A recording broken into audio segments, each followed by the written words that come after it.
السلام علیکم ناظرین، ہائی ٹیک نیوز کے نیشنل اور انٹرنیشنل خبروں میں آپ کا خیر مقدم ہے۔ میں ہوں نیہا خان۔ نظر ڈالتے ہیں آج کی اہم خبروں پر۔ اتر پردیش میں ایک روڈ کے اچانک پھٹ جانے کا حیرت انگیز معاملہ سامنے آیا۔ میڈیا رپورٹس کے مطابق گواں قصبے میں موجود RCC سڑک تیز آواز کے ساتھ پھٹ گئی۔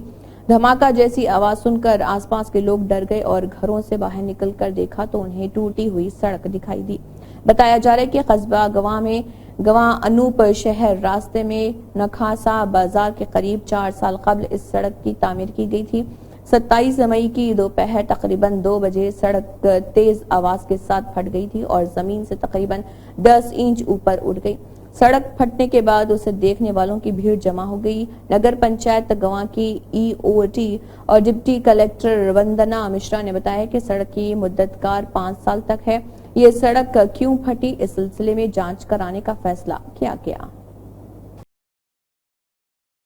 مدھیہ پردیش کے ساگر میں ایک دلت خاندان کے ساتھ ہوئے ظلم و جبر پر کانگریس لیڈر راہل گاندھی نے ریاست کی حکومت پر سخت حملہ کیا۔ انہوں نے کہا کہ دلت خاندان کے ساتھ BJP لیڈروں نے جو کیا ہے وہ سوچ کر ہی دل درد سے بھر جاتا ہے۔ راہل گاندھی نے اپنے سوشل میڈیا پلیٹ فارم پر پوسٹ کرتے ہوئے کہا ہے کہ نریندر مودی نے قانون کی حکمرانی ختم کر دی۔ مدھیہ پردیش میں اس دلت خاندان کے ساتھ BJP لیڈروں نے جو کیا ہے وہ سوچ کر ہی دل درد سے بھر گیا۔ اپنے پوسٹ میں راہل گاندھی نے مزید لکھا، یہ شرم کی بات ہے کہ BJP کی حکومتوں میں حکومت متاثرہ خواتین کے ساتھ ہمیشہ ان کے مجرموں کے ساتھ کھڑی ملتی ہے۔ ہماچل پردیش میں لوک سبھا اور اسمبلی کے ضمنی انتخابات کے لیے ووٹنگ کی تاریخ قریب ہے۔ ریاست میں آخری یعنی 7ویں مرحلے میں ووٹنگ ہونے والی ہے۔ اس درمیان ریاست کے وزیر اعلیٰ سکھویندر سنگھ سکھو نے بڑا دعویٰ کیا ہے۔ انہوں نے کہا کہ کانگریس ریاست میں لوک سبھا کی تمام 4 سیٹوں اور اسمبلی ضمنی الیکشن کی تمام 6 سیٹوں پر کامیابی حاصل کرے گی۔ وزیر اعلیٰ سکھویندر سنگھ سکھو نے یہ دعویٰ کیا ہے۔ وزیر اعلیٰ نے راجیہ سبھا انتخابات کے دوران بغاوت کرنے والے لیڈروں کی طرف اشارہ کرتے ہوئے کہا کہ عوام ان لوگوں کو سبق سکھائیں گے جنہوں نے پیسوں کے ذریعے اقتدار پر قبضہ کرنے کی کوشش کی۔ انہوں نے کہا کہ یہ ہماچل کے مستقبل کا فیصلہ کرنے والا انتخاب ہے۔ ہم تمام 10 سیٹیں جیتیں گے اور میں اگلے 3.5 سال تک ریاست کا وزیر اعلیٰ رہوں گا۔ پنجاب اور ہریانہ ہائی کورٹ نے ڈیرہ سچا سودا کے سربراہ گرمیت رام رحیم اور 4 دیگر ملزمان کو رنجیت سنگھ قتل کیس میں بری کرنے کا فیصلہ سنایا۔ پنجاب اور ہریانہ ہائی کورٹ نے CBI کورٹ کے فیصلے کو منسوخ کرتے ہوئے یہ فیصلہ دیا۔ رام رحیم نے CBI کورٹ کے فیصلے کے خلاف ہائی کورٹ میں اپیل کی تھی۔ CBI عدالت نے 2019 میں ریپ کیس اور 2 قتل کے معاملے میں رام رحیم اور دیگر کو مجرم قرار دیا تھا۔ بعد ازاں 18 اکتوبر 2021 کو عدالت نے رنجیت سنگھ قتل کیس میں رام رحیم اور دیگر کو عمر قید کی سزا سنائی۔ اس معاملے میں دیگر ملزمان اوتار سنگھ، کرشن لال، جسبیر سنگھ اور سبدل سنگھ ہیں۔ مقدمے کی سماعت کے دوران ایک ملزم کی موت ہو گئی تھی، تاہم عصمت دری اور ایک صحافی کے قتل کے معاملے میں رام رحیم کی اپیل ہائی کورٹ میں ابھی تک زیر التوا ہے۔ فی الحال رام رحیم روہتک کی سناریا جیل میں بند ہے۔ لوک سبھا انتخابات 2024 کے 7ویں اور آخری مرحلے میں رائے عامہ کو اپنے حق میں ہموار کرنے کی غرض سے سیاسی پارٹیوں کی انتخابی مہم شباب پر ہے۔ پارٹی اپنے طور پر طاقت کا مظاہرہ کر رہی اور زیادہ سے زیادہ لوگوں تک پہنچنے کی کوشش کر رہی۔ اسی ضمن میں کانگریس لیڈر راہل گاندھی بھی بہار پہنچے، جہاں ایک جانب عوام کی بنیادی ضروریات کو پورا کرنے اور مہنگائی و بدعنوانی کو ختم کرنے کا مسئلہ ہے تو وہیں اگنی ویر یوجنا کا مسئلہ بھی ہے، جس پر لوگ کھل کر بحث کر رہے۔ جلسے عام سے خطاب کرتے ہوئے کانگریس لیڈر راہل گاندھی نے اگنی ویر اسکیم کے حوالے سے حکومت پر سخت حملہ کیا۔ PM مودی پر نشانہ سادھتے ہوئے انہوں نے کہا کہ ایک طرف PM مودی خود کو دیش بھکت کہتے ہیں تو دوسری طرف انہوں نے ملک کے بہادر سپاہیوں کی بھی توہین کی ہے۔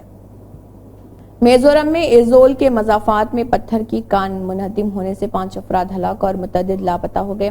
پولیس نے یہ اطلاع دی ہے۔ پولیس کے مطابق یہ حادثہ صبح علاقے میں مسلسل بارش کے درمیان پیش آیا۔ پولیس نے بتایا کہ یہ واقعہ شہر کے جنوبی مضافات میں میلتھام اور ہلیمان کے درمیانی علاقے میں صبح 6 بجے کے قریب پیش آیا۔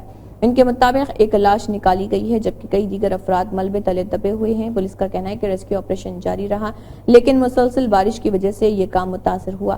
حکام نے بتایا کہ بارش کی وجہ سے ریاست میں کئی مقامات پر لینڈ سلائیڈنگ بھی ہوئی ہے۔ انہوں نے کہا کہ ہنتر میں نیشنل ہائی وے 6 پر لینڈ سلائیڈنگ کی وجہ سے ایزول ملک کے باقی حصوں سے الگ تھلگ ہو گیا۔ دہلی کے وزیر اعلیٰ اروند کیجریوال کو سپریم کورٹ سے جھٹکا لگا۔ جسٹس اے.ایس. اوک کی سربراہی والی بینچ نے کیجریوال کی میڈیکل جانچ کے لیے عبوری ضمانت میں 7 دن کی توسیع کی درخواست پر فوری سماعت کرنے سے انکار کر دیا۔ یہی نہیں بلکہ بینچ نے درخواست کے دیر سے داخل ہونے پر بھی سوالات اٹھائے۔ جسٹس اے.ایس. اوک کی بینچ نے کہا ہے کہ اہم معاملے پر فیصلہ 17 مئی کو محفوظ کیا گیا تھا۔ اس بینچ کے ایک رکن جج گزشتہ ہفتے تعطیلاتی بینچ میں تھے۔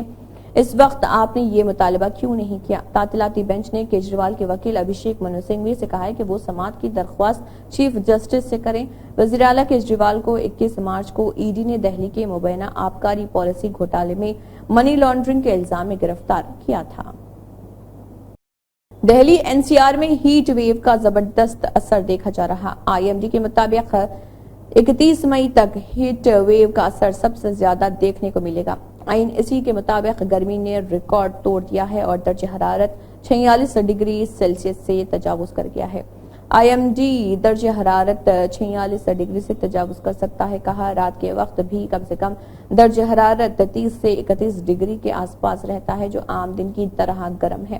نوئیڈا میں بڑھتی گرمی اور گرمی کی لہر کی وجہ سے لوگوں کی پریشانیاں بڑھنے لگی ہیں۔ صبح 9 بجے درجہ حرارت 38 ڈگری تک پہنچ گیا ہے۔ شدید گرمی پڑ رہی ہے۔ زیادہ سے زیادہ درجہ حرارت 46 ڈگری سینٹی گریڈ تک جا سکتا ہے۔ آئی ایم ڈی نے کہا ہے کہ گرمی کی لہر 31 مئی تک رہے گی۔ اس کے بعد درجہ حرارت 2 سے 3 ڈگری تک کم ہو جائے گا۔ ایسے میں لوگوں کو ہوشیار رہنا چاہیے۔ R J D leader Tejashwi Yadav نے کہا ہے کہ بہار کے وزیر اعلیٰ نتیش کمار کی وزیر اعظم مودی کے لیے وزارت اعلیٰ کی ایک اور مددگار کی خواہش این ڈی اے کی یقینی شکست کی نشاندہی کرتی ہے۔ وہ ایک انتخابی ریلی کے دوران نتیش کمار کی زبان پھسلنے کا حوالہ دے رہے تھے۔ انہوں نے کہا ہے کہ وہ چاہتے ہیں کہ نریندر مودی ایک بار پھر وزیر اعلیٰ بنے۔ کبھی کبھی اندر کی بات سامنے آ ہی جاتی ہے۔ مودی دوبارہ وزیر اعظم نہیں بننے جا رہے۔ تیجسوی یادو نے کہا ہے کہ مزاج رکھیے ٹناٹن، نوکری ملے گی پھٹافٹ، غریب دیدی کے اکاؤنٹ میں 1 لاکھ جائے کھٹاکھٹ، بی جے پی کے ہو جائے صفا چٹ اور لالٹین پر ووٹ گرے ٹھکاٹھک۔ زمین کے مبینہ گھوٹالے سے متعلق منی لانڈرنگ کیس میں جیل میں بند جھارکھنڈ کے سابق وزیر اعلیٰ ہیمنت سورین کی باقاعدہ ضمانت کی درخواست جھارکھنڈ ہائی کورٹ میں جسٹس رنگن مکھوپادھیائے کی تعطیلاتی بینچ میں سماعت ہوئی، لیکن انہیں فوری راحت نہیں مل سکی۔ ای ڈی نے اپنا جواب داخل کرنے اور کیس میں اپنا موقف پیش کرنے کے لیے مزید وقت مانگا ہے۔ ای ڈی کو وقت دیتے ہوئے عدالت نے کیس کی سماعت کے لیے اگلی تاریخ 10 جون مقرر کی ہے۔ سماعت کے دوران سورین کی جانب سے آن لائن شامل ہوئے سپریم کورٹ کے سینئر وکیل کپل سبل نے دلیل پیش کرتے ہوئے کہا ہے کہ ای ڈی کے پاس 8.86 ایکڑ زمین سے متعلق ایک بھی دستاویز نہیں، جس کی بنا پر ای ڈی نے تجاوزات کا الزام لگاتے ہوئے ہیمنت سورین کو گرفتار کیا۔ یہ جھارکھنڈ کے سی این ٹی چھوٹا ناگپور کرایہ داری ایکٹ کے تحت نوعیت فطرت کی زمین ہے جسے کسی بھی حالت میں کسی شخص کے نام منتقل نہیں کیا جا سکتا۔ غزہ کے جنوبی علاقے رفح میں اب تک کام کرنے والے کویتی اسپتال کو اسرائیلی فوج کی کارروائی کی وجہ سے بند کر دیا گیا۔ ایک فلسطینی طبی عہدیدار نے کویتی اسپتال کو بند کرنے کا اعلان کیا ہے۔ اسپتال کے ڈائریکٹر صہیب الحمص نے پریس بیان میں کہا ہے کہ ہم کویت کے خصوصی اسپتال کو بند کرنے اور طبی عملے کو ارد گرد کے فیلڈ اسپتال میں منتقل کرنے کا اعلان کرتے ہیں۔ بیان میں کہا گیا ہے کہ یہ قدم اسرائیلی فوج کی جانب سے رفح میں اپنے فوجی آپریشن میں توسیع اور اسپتال کے اطراف کو بار بار دانستہ طور پر نشانہ بنانے کی وجہ سے اٹھایا گیا ہے۔ اسرائیلی فوج کے تازہ ترین حملے میں اسپتال کے گیٹ کو نشانہ بنایا گیا تھا، جس کے نتیجے میں 2 طبی عملہ جاں بحق ہو گئے تھے۔ اسی کے ساتھ ہائی ٹیک نیوز کے نیشنل اور انٹرنیشنل خبریں اختتام کو پہنچتے ہیں۔ اللہ حافظ۔